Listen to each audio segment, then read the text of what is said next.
listening to quite a few traders through the shows over the last couple of days. Many were pinning the market's performance on a simple lack of interest, with nothing to drive it up, especially given the sense that there's this general belief that the market has run ahead of itself. Now, with the markets again on an uptick, what's your view on where we're at the moment? In terms of the markets, we saw yesterday some concerns on earnings going forward for corporate companies. However, somehow the consumers are back in the spotlight, and that seems to be driving markets. We see a lot of IPOs coming out of the East. The global economy is really looking at the East in terms of consumer improvement. And if we have the view that the global economy has perhaps bottomed, that this is really a good time to take advantage of looking at stocks that are closely linked to consumers and would benefit from the global turn upward.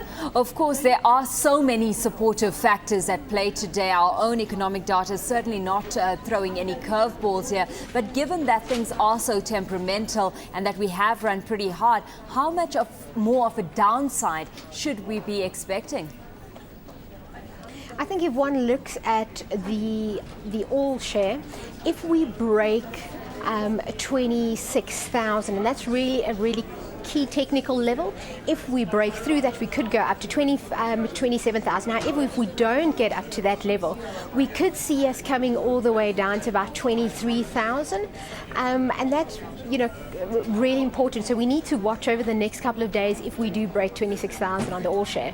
Well, let's turn our attention to economic data today. I mean, inflation numbers, as I was saying earlier, coming in line with expectations. So very little surprise for the markets, and the markets seem to be pretty convinced that we're looking at rates steady this afternoon. But some do foresee the chance of a cut here. Do you have a view on what the Reserve Bank might do and what the results would be if the Reserve Bank actually decides to cut?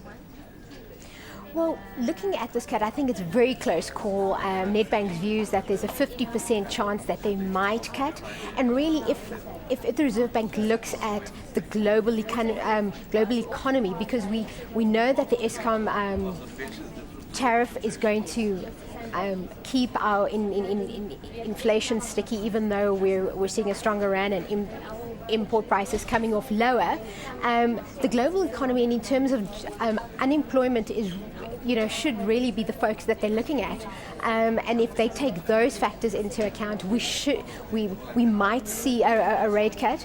But I think even if we don't get a rate cut now, Nedbank's view is that we will see one in October before the end of the year with 50 basis points. Let's look at reaction to the markets then, because of course if we do have a rate cut coming to the fore, you've got your interest rate sensitive sectors like banks, financials that will definitely favor a cut here. So what do you anticipate reaction to be on that end?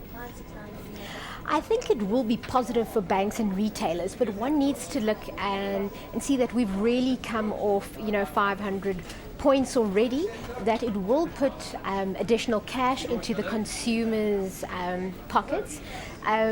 So you should see a recovery, and you should see banks and retailers really being stronger this afternoon, but not by much.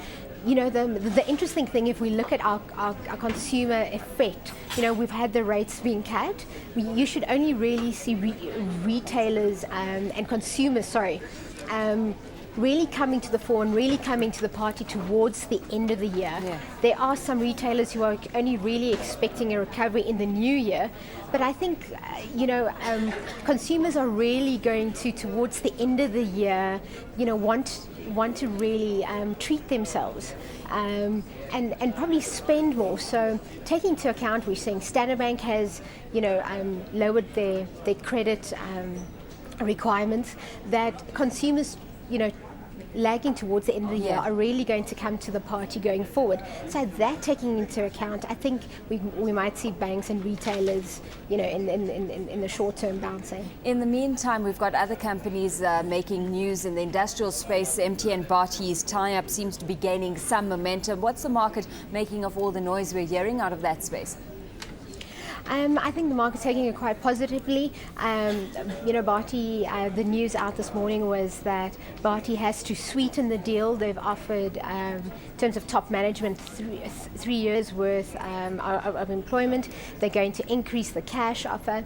I think one should really be cautious. I think it was good news, but we'll have to see if the deal will be able to go through, because it has some local hurdles that it needs to get past. In the meantime, Tiger Brands has begun the sale, as we heard in the news, of 10.3 million shares in drug maker Adcock Ingram. What do you anticipate uptake to be like there?